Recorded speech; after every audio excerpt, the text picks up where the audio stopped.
programang ito ay rated SPG, striktong patnubay at gabay ng magulang ang kailangan. Kanya-kanyang pulasan nga ang mga sindikato sa paglusob sa kanila ng mga pulis.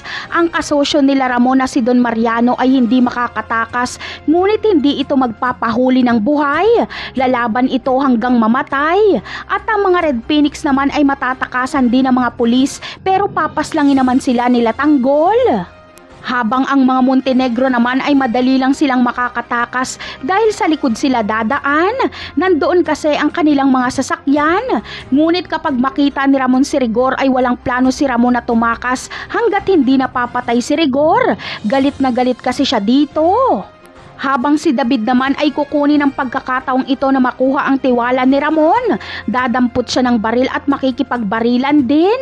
Ngunit mamalasin si David dahil tatamaan siya ng bala. Kaya mapipilitan si Ramon na umatras para madala sa paggamutan ang impostor niyang anak. Aakayin niya si David palabas.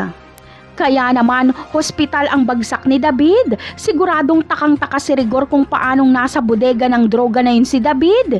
Iisipin ni Rigor na doon nagtatrabaho si David. Pero ang hindi mawari ni Rigor ay kung papaanong kasama ni David ang mga Montenegro. At ano kaya ang magiging reaksyon ni Marites kapag malaman niyang nasa hospital si David? Yan ang aabangan natin sa mga susunod na episode. Paalam!